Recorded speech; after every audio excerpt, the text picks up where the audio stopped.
Salut la famille, nous sommes encore très heureux de nous retrouver devant vous et nous disons vraiment merci encore une fois de plus, tous en janvier. Ma mère Venabino, j'espère que année Oyo vraiment Bobaniango Malamu avec prière Oyo Tolansa qui a en Albert Ier et j'espère que le Seigneur Tout-Puissant se manifeste dans vos vies parce que Eza pena soué na biso, année Oyo Eza la pena année aba réussite, yaba prospérité, année vraiment yaba ouverture nyonso, en tout cas makambo nyonso ya positivité, makambo nyonso ya malamu. Ezala na biso et accompagner biso durant toute cette année, il y a 2023. Alors, si c'est la première fois que tu tombes sur cette vidéo, si tu n'es pas encore abonné, c'est simple. En bas dans les coins, tu cliques, tu t'abonnes, tu actives aussi la cloche de notification, liker. Et je te recommande de partager. Il faut toujours penser à ça, il faut toujours partager parce que tous en a besoin que Batoumi Soussou va découvrir cher Nabiso Oyo à travers partage nayo. Parce que tous en a besoin que na année Oyo toko matana moi 10 000 abonnés et que ça la pena kitoko ma kasi. Et nous disons merci na bae banso bao continuer toujours qu'on s'abonner. Nous vous demandons de nous accompagner toujours à travers les commentaires. Donc il faut toujours le faire. Parce que cet espace-là est bien réservé pour toi. C'est pour toi vraiment, c'est pour que toi aussi tu puisses avoir quelque chose à nous dire, à partager avec les gens qui nous suivent sur Albert Ier. Si tu es d'accord, si tu n'es pas d'accord, si tu as des idées, si tu trouves qu'on est en train d'ignorer des réalités, en tout cas, dis-nous. Sois calme et tranquille, en tout cas, explique-nous. Biso totanga kaba commentaire. Même si o tikeli biso Bible et mobimba, tokotanga yango, ne t'en fais pas. Donc, il faut toujours les faire. Alors, aujourd'hui, on va me proposer encore une fois de plus quelques questions. Quelques questions où il y a développé ma réponse. Et puis, j'espère que Bino peut beaucoup accompagner Biso à travers les commentaires. Ce n'est que 2 ou 3 questions comme ça concernant l'actualité, concernant tout ce qui se passe dans notre musique. Et puis, on a développé ma réponse dans Albert Ier. Donc, sans pour autant plus tarder, Tikato découvrir première question et puis on a développé réponse nanga. Merci.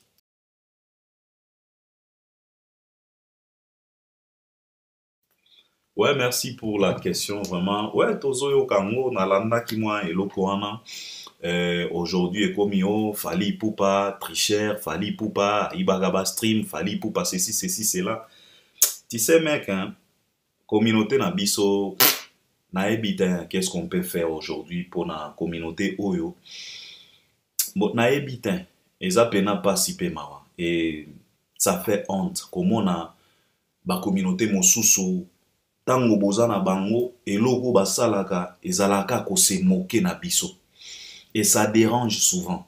Quand on parle d'un Congolais, on parle d'un Congolais d'une façon là tellement négligeable et tellement... Je ne sais pas comment est-ce que je peux te dire. Et ça fait vraiment mal. Et ça dérange souvent. Parfois, toko magati na ba niveau, comme ko soit na ba ndeko ba communauté mosusu. Et pourtant, ils ont raison. Le problème, c'est nous-mêmes. Tu sais, mec, quoi qu'ils aient moutou tricher, c'est tellement simple. Mais qu'on prouve si koyo tricherie naïe, je pense que c'est là où le problème réside. Ce n'est pas qu'aujourd'hui qu'on a commencé à acquiser Fali Tricher, à Ibakaba Stream, à Ibakaba Vie, à Sombakaba Vie. Mais banda babanda, tilelo, et ana mutu moko te oyo aya kolakisa biso aye pena na schéma, à établir pena schéma, ya kolakisa biso exactement comment est-ce que Fali Aïba Kaba Stream, comment est-ce qu'il fallait à Sombakaba Vie. Nana to monate. Ezalaka ba accusation. To fanda awa, bandeko na biso moko baya, couple boloba. Baya awa, na système ba chiffre. Biso nyos tozaki ba témoin awat. Biso nyos to sepela, to lobaki ke en tout cas idéologie oyo, et que ça là que ba artiste na biso batika mankiona ba se focaliser na ba chiffre ba teka to banda ko kanisa que non ba yaki na volonté wana ezalaki bonne foi pour na ko aider musique na biso pour na ko éveiller ko lamusa encore une fois de plus ba artiste na biso nzokande mission spéciale na bango ndenge bazalaki coacher et pas vie moko boye mission na bango ezalaki nde koya kolakisa ba Congolais combien de fois Fali akosaka batu na ba chiffre na ya ba lokuta parce que bango babanda koloba na biso ke non en tout cas bango ba chiffre bazwaka wana en tout cas ezalaka from source couple boloba acti du net toyebi bango baya na idéologie ya ba chiffre ezalaki après chaque semaine ba chiffre chaque semaine ba chiffre bango bayaki awa baloba na biso ke non Fally n'a pas joué devant 20 000 personnes na hôtel Accor Arena. Fally a joué devant 13 000 personnes. Même hôtel Accor Arena yango moko ezalaki pena étonné. C'était des Congolais. Couple Bouloba, actu du net, toyebi bango. Mais banda na ba chiffre na bango wana, malgré qu'on diminue, qu'on divise ba chiffre ya Fally par 4, par 5, par 6, pour na kolakisa ke non Fally il est aussi faible, mais batouana batikala ko prouver biso te ou bien kolakisa biso place oyo Fally aiba, place oyo Fally atrisha. Tozala kiawat. Ti balembana bango moko ba relacha affaire a ba chiffre. Et kota N parce que bazanga ba preuve. Lelo ekomi ya ko se calomnier, ya ko finga Fally, ya ko dénigrer Fally. Lelo bazala na kofi mabe. Ko lobi kuna bazala na fere mabe. Lobi kuna ba kumisa inonsbi mabe. Ti lelo. Tozela ba kangela biso Fally ata na likambo moko ya kimuibi na ye. Tozwate. Tofandawa, je me rappelle comme si c'était hier. Fabregas fréquentait tellement Maître Gims. Rappelez-vous, mes chers frères. Fabregas ezalaki kaka idole nanga Maître Gims. Boye Maître Gims. Il était tout le temps avec Maître Gims. Je me rappelle à cette époque, Maître Gims a salaki sortie médiatique pour nous dire que, en tout cas, il va dévaler la liste des tricheurs, Batou O Baibaka, Bakamba ba stream, Bakamba ba vie. Mais rappelez-vous, je me rappelle comme si c'était hier, c'était Maître Gims. À cette époque-là, Maître Gims et Fally, Babanda Kokutanate. Et dans beaucoup de têtes des Congolais, les Congolais se disaient que peut-être connexion est entre Maître Gims et Fally. Parce qu'à cette époque-là, Fally fréquentait beaucoup d'adjou que Maître Gims. Alors les Congolais croyaient que peut-être il y a un sérieux problème entre Maître Gims et Fally. Et comme Fabregas fréquentait tellement Maître Gims, et à cette époque-là, Fabregas ne fréquentait pas Fally, il était tellement en guerre avec Fally que la guerre lui-même a créé. Batubabanda Kokanisa peut-être qu'entre Maître Gims et Fally Poupa, les courants ne passent pas. Alors, comme Maître Gims a lobby boye, c'est qu'il a dévoilé qui moïbi a Fally. Tozela liste à Maître Gims, tilelo, tomona yamota. Au contraire, c'est les mêmes Maître Gims là qui nous a promis que Akobimisi la biso liste. Ya bato ba trishaka le loyo akomi koloba na biso ke non. En tout cas, bon mon grand frère Fally Poupa, c'est lui qui nous a montré les chemins. Alors posez-vous quand même la question de savoir chemin au Fala la qui ça va Maître Gims, chemin à qui Moïbi, chemin à qui tricherie. Je ne pense pas parce que ba Maître Gims ba fan dans la France. Ils sont connectés, bah yebi système, bah botamana système, ils ont évolué dans ce système là, bah yebi tous les manigances sont bakoki ko sala pour autricher ba Maître Gims ba yebi. Mais aujourd'hui, si Maître Gims a se permettre des fois na Côte d'Ivoire na mboka mopaya, komatisa Fally na podium, première fois yaki na podium a Fally, deuxième fois Fally na podium na ye, il a déclaré, il a expliqué, il a montré combien de fois Fally pour passer un grand. Parce que Maître Gims a respecté Fally pour na kimoibi. Vous pensez vraiment?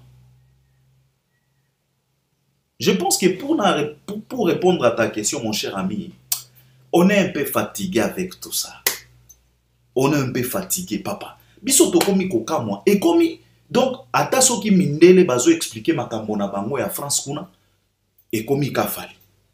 Soki mondele azo expliquer, tout le monde qui a même pas battu ya artiste ya mboka Ferregola.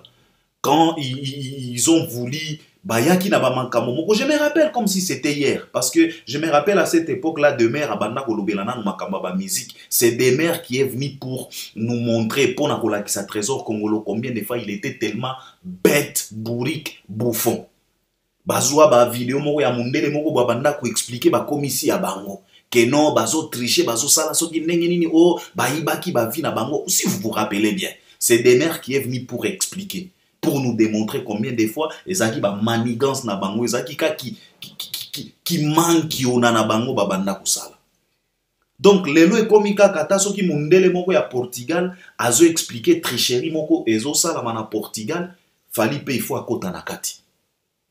Et vous savez, moi j'ai vite compris que au moins niveau où il fallait comme une angolero, et ça pour na ba warrior, si je peux le dire, j'ai comme l'impression, ce sont ces prédateurs, ce sont ces fanatiques révoltés au ba komi sa fali na niveau où yazanango.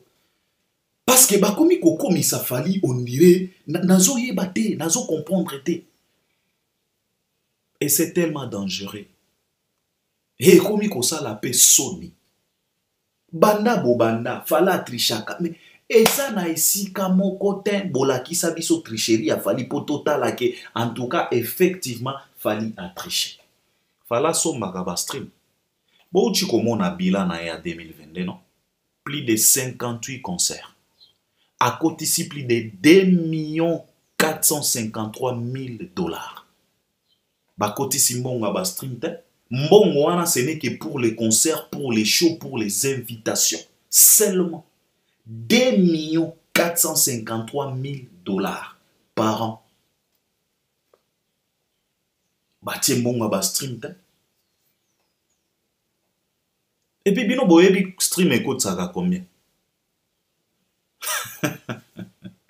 Il faut d'abord vous renseigner avant de vous lancer na ba bêtise makambo bozo maîtriser te. Papa, lelo c'est facile, hein? Tu peux te connecter. Okoki kokota na Spotify, okoti na Deezer, okoti na Boomplay, okoti na Apple Music, okoti na iTunes. On va t'expliquer.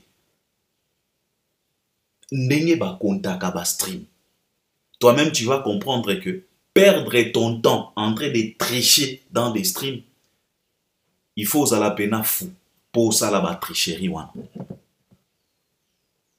Fali vend la musique.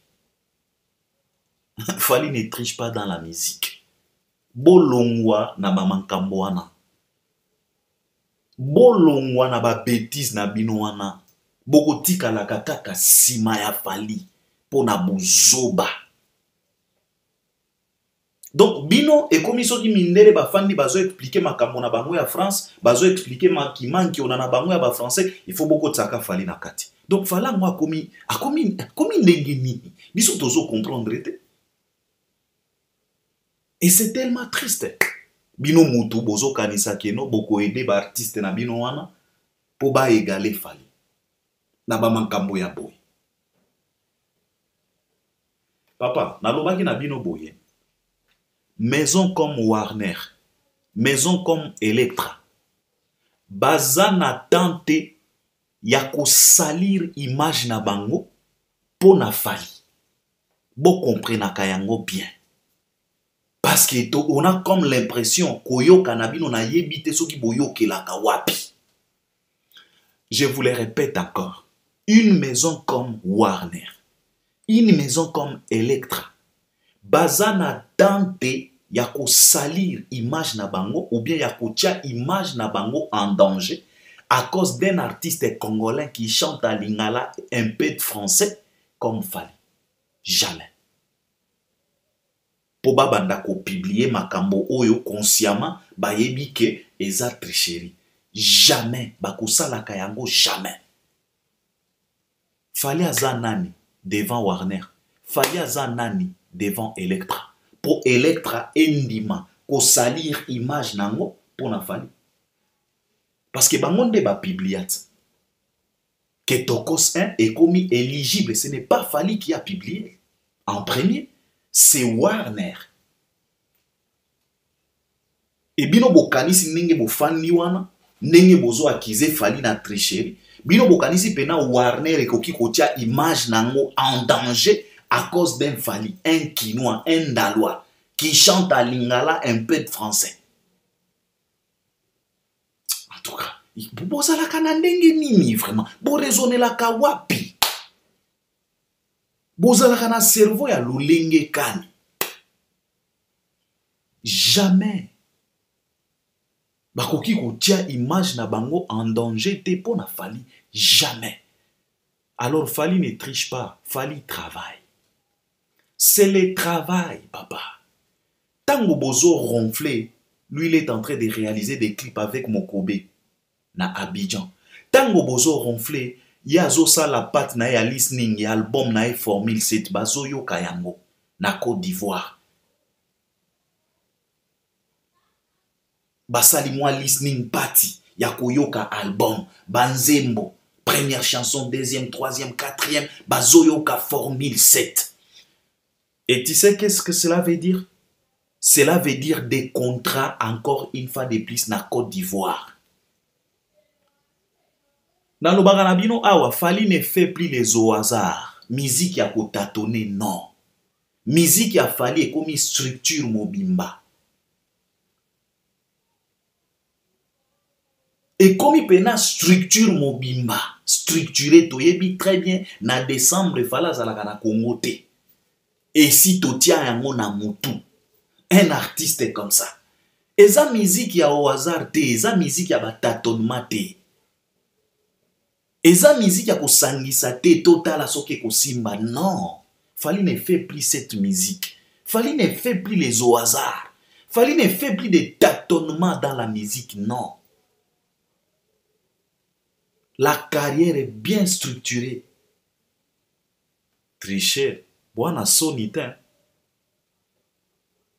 Et puis logo e kamisaka nga eza que batu ba tricha awa na Congo en pleine midi.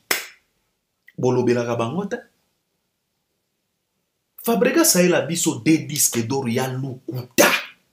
Lui qui fréquentait Maître Gims. Ba Maître Gims wana ba champion ya ba disque d'or, ba champion ya ba disque de diamants.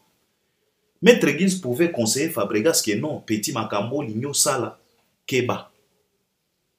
Mais tango Fabregas pas parce que Fabregas a ban omoni Fally akobomisa bino. Fally akobomisa bino. Kolinga kaka ko rivaliser na Fally. Fabregas a la biso ba disque d'or ya Lukuta nani ayebite. Imaginez quelqu'un qui nous a ramené des disques d'or. Aleka et pas Miguenyema. Azo ignoré que na Congo toza na disque d'or. Et pourtant lui-même nous a ramené des disques d'or. Quel degré à Lukuta, quel degré à tricherie, mais bolobela kate. C'est seulement Fally que vous attaquez. Et posez-vous la question de savoir, pona nini lelo Fabregas akanga magalisu soute na Maître Gims. Posez-vous la question de savoir. C'était Maître Gims, mon idole. C'était Maître Gims, Maître Gims, Maître. Aujourd'hui, posez-vous quand même la question, pourquoi Fabregas a kangamagalisu sur la Maître Gims? C'est parce que Maître Gims a compris que les artistes et musiciens congolais, ce n'est que des idiots, à part leur grand frère Fally Ipupa. Fally triche, Fally triche.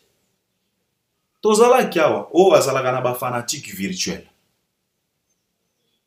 Bo uchi komona na stade des martyrs. C'est qu'on appelle vrai fanatique virtuel. Ba dega moko ya kusakana te ti batu ba tiki ba kufi pena. Tozo sepelata. Batu ba kufi pena na concert. Il y a un artiste congolais abotama na kin, akola na kin, a évolué na kin. Mais a sali catastrophe. Même Jésus de Nazareth, baboyaye chez bango.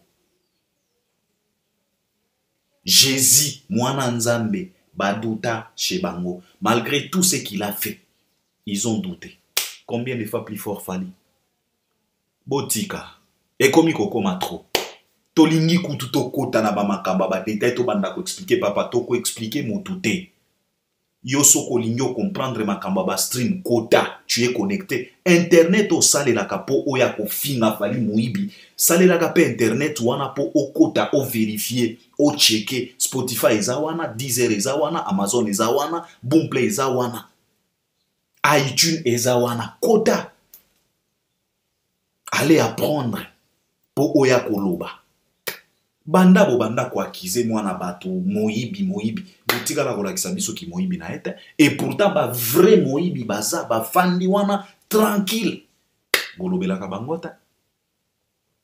ekomi kosala soni. Ekomi kosala pena soni. Fally travaille. 59 concerts par an. Sans compter ba invitation. 16 trophées par an. Wanaka qui moi bien. Bogo Samboa. Je pense pour répondre à ta question, mec, on est fatigué na ba makambo ya kimoibi.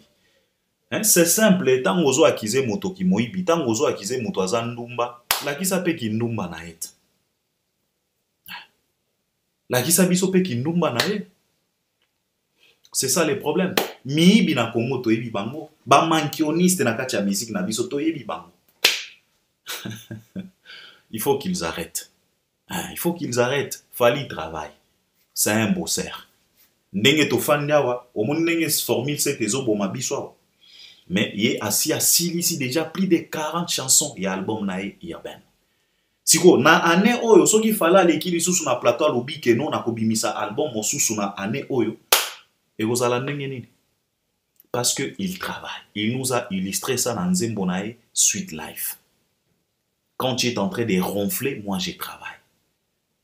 Quand tu es en train de parler là, moi je travaille. Quand tu es en train de me critiquer là, moi je pense à autre chose. Ce n'est que le travail. Batika, waneza, faux débat na bango, ils ont fait par tous les moyens possibles. Bayaki wana batu ya actinine ti balembana batika et komi acharnement. Batika la gola ki sabiso te place oyo Fally aïba.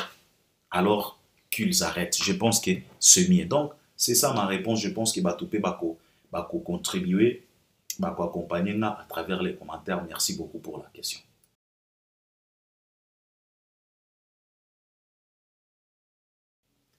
Ouais, merci pour la question. L'avenir des dynasties, mec. Yamona oti koloba pona makambo Fally poupa. Tu sais, nalobi que Fally asalaka lisusu les au hasard te. Asalaka musique ya kotatone te. Parce que musique au fer azo sala na bandeko na ya bawenge. La plupart de nos artistes aujourd'hui bakomi kosala musique ya kotatone, musique ya au hasard et komi neti ba jet tombola. Parce que bazangi ba repère, bazana vision te, bazoye bate, tokosala ndenge nini poto réussir. Et komi siko ba tâtonnement, ba au hasard. Et comme il touché partout, batala et comme il sangisa pour bamona soki ko simba soki ko simbate. Et c'est tellement triste. Tout ça à cause de quoi? Orgueil. Kozanga vision, kozanga kozala professionnel. Et c'est tellement triste.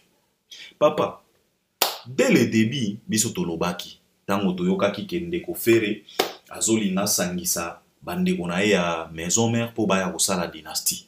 Projet en soi, et ça projet à ma bête. Et ça qui calcule moko ya malamu. Mais le problème c'est quoi? Le problème est que d'abord yo moto ozo lingo sangisa bato. État d'esprit na yo eza nini. C'est ce que beaucoup de personnes ignorent. Makamonyo soto salaka ezalaka accompagné par ba état d'esprit na ba arrière-pensée. Ça il faut le savoir souvent.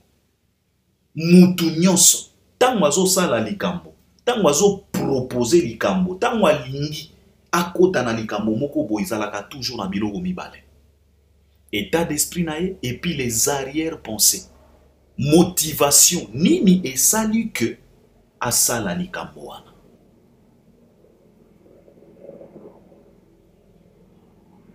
Alors, d'abord il faut toyeba faire rigola. Motivation na ezala nini. Est-ce que ezalaki tout simplement que ba kutana parce que ba uta pas wera ou bien ezalaki que alingi a aider bandeko na ye ou bien ezalaki. Mais ndenge makambo ezo kende toye pour comprendre motivation na ye, toye pour comprendre barrière pensée na ye, toye pour comprendre état d'esprit na ye pour na projet wana. Ce n'était pas pour le bien ya clan, c'était pour son bien pour atala soki a ko rivaliser na Fally. Donc, faire azane ti pays mon boye, azana ba or, azana ba diamant, mais ba diamant ezo pola. Sikoyo, exemple, on a l'ingina pesa te, ko valoriser te. Pour mon faire, c'est quelqu'un, abanda ko mona très bien que nazo pola pena. qu'est-ce que je vais faire? Ou bien qu'est-ce que je dois faire? Pona komata na cheville ya ndeko oyo. Tobanda course. Papa, biso tofanda wa. Tango course banda. Tango babeta piololo na 2006. On était là vivant. On était encore trop jeune. Mais on était là. Tobanda kotala. Course bandaki. Droit chemin sans interdit. Arsenal de belles mélodies, qui est derrière toi? Makambo Sukawana. Mosusu azwa pena vite sa TGV atikala. Tilelo. Alors, arrière-pensée à faire, na ba état d'esprit, na ba motivation, tu es comprendre en lelo. Tu es comment que ce n'était pas pour le bien à clan. Makambo komi kokoma clair. Et puis biso toloba ki yango bien avant.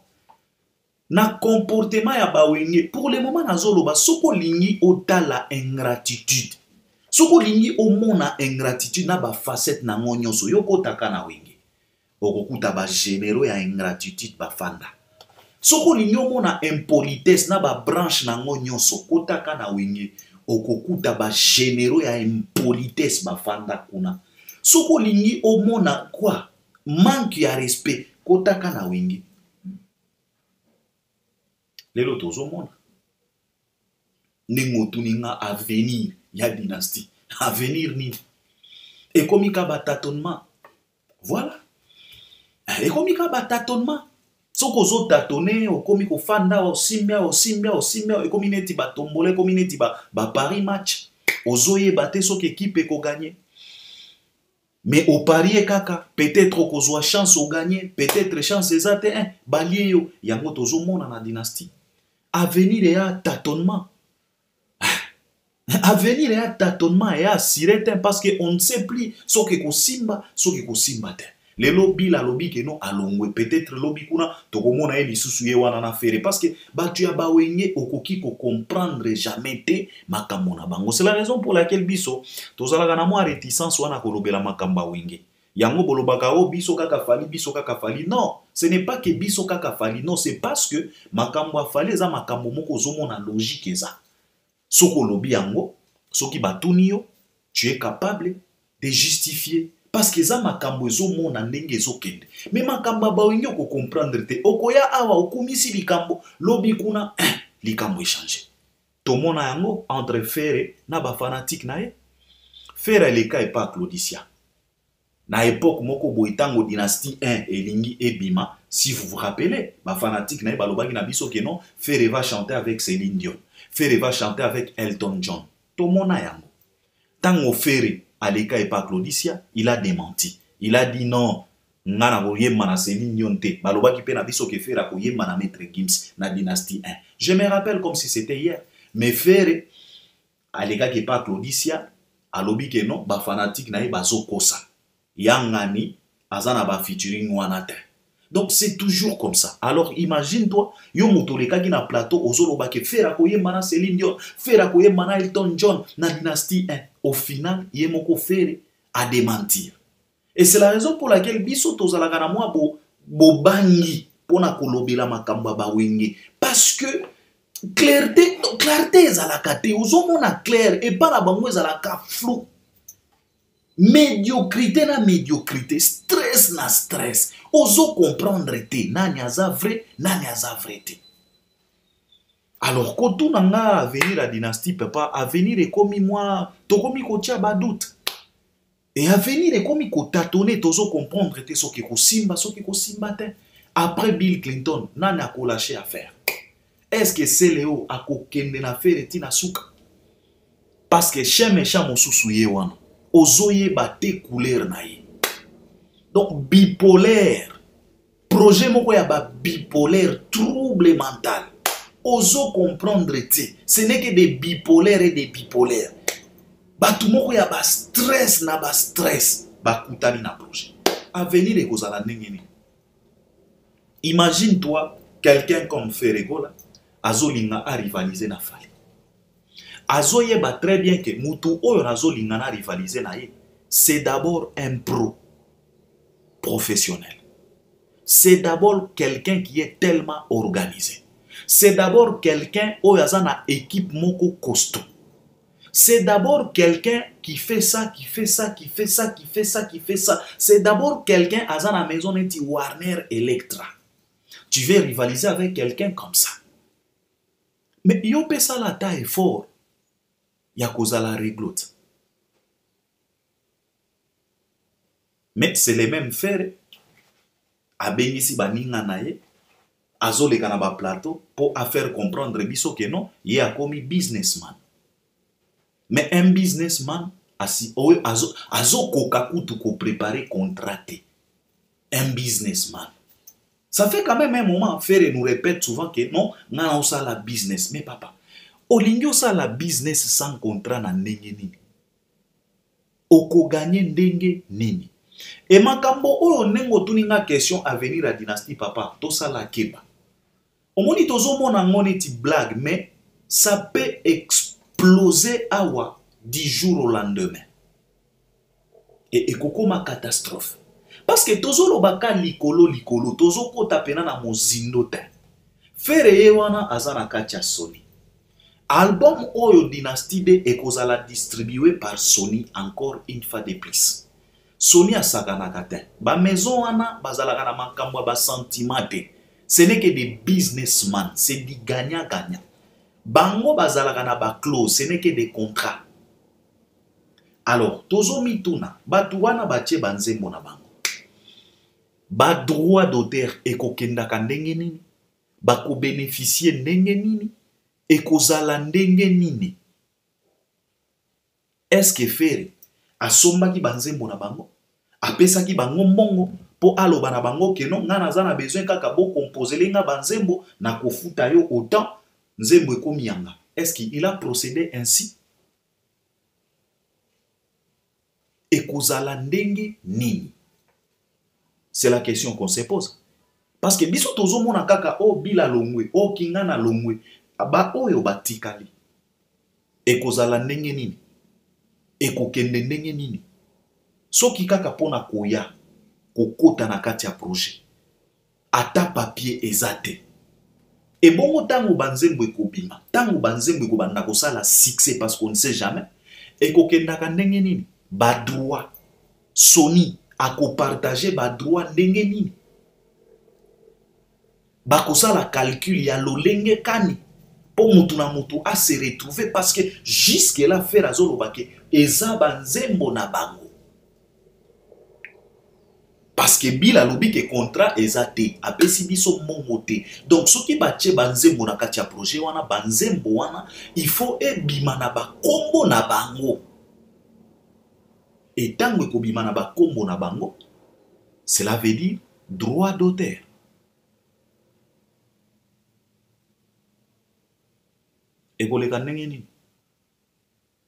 C'est la raison pour laquelle nengo tuninga question à venir la dynastie papa, à venir les autres tâtonner, tozoye batin, et kosuka ndenge nini. Parce que ce n'est que du désordre, hypocrisie na hypocrisie, médiocrité na médiocrité. Ce n'est que des bipolaires.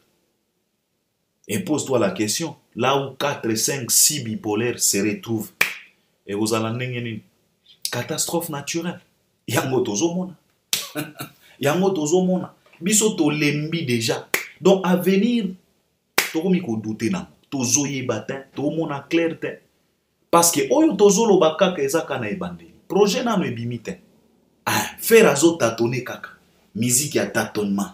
Musique ya au hasard. On est en train de jouer dans les au hasard. On ne sait pas, peut-être Kosimba, peut-être Kosimba. Et c'est tellement triste. Ozo lingo rivaliser na moto oyo azo tâtonner li sous-souté na musique. Fali ne tâtonne plus. Musique a fallu comme bien structuré. Bisonyos to yebi que fali. Soka bimisi album. Il faut tourner. Il faut ba nomination, il faut ba trophée, il faut ba invitation, il faut ba cola. Donc c'est bien structuré. Ezalanga lisusu ba au hasard te. Est-ce que Kosimba? Est-ce que Tosala? Te. So oko rivaliser na mutu ya boye ndenge nini au moment où yo moko oza na kati ya batatonnement. C'est tellement triste pour cet artiste. Alors pour répondre à ta question, En tout cas, avenir la dynastie, ekomi kobangisa biso. Parce que eza na ba détail ebele o eza na kati kuna. Toyebi te. Soki fe rapesaki bango mbongo, soki asombaki banzembo na bango, mais selon Bible, bazwa mbongo te. Au contraire, babil nde bakomi koyana batu na bango, bakomi kopesa bango ba $5,000 na ba studio, bakabola. Avec un projet comme ça, Nemotuninga question à venir. Yo moni à venir et kozala ndenge nini vraiment. On a toujours dit ici, on a toujours répété à plusieurs reprises que seule la voix ne suffit pas. Seul koyeba koyemba ne suffit pas. Seul kozala kinois ne suffit pas. Seul kozala mutuya clan ne suffit pas. Pour réussir dans la vie, ça demande beaucoup de choses. Il faut réunir beaucoup de choses.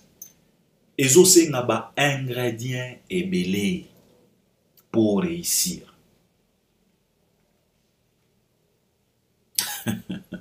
Donc, pour répondre à ta question, mec, à venir la dynastie, mon boulot, donc, c'est ce que moi je peux répondre à ta question. Et je pense que tu vas accompagner à travers les commentaires, tu vas développer la réponse à Bango. Merci.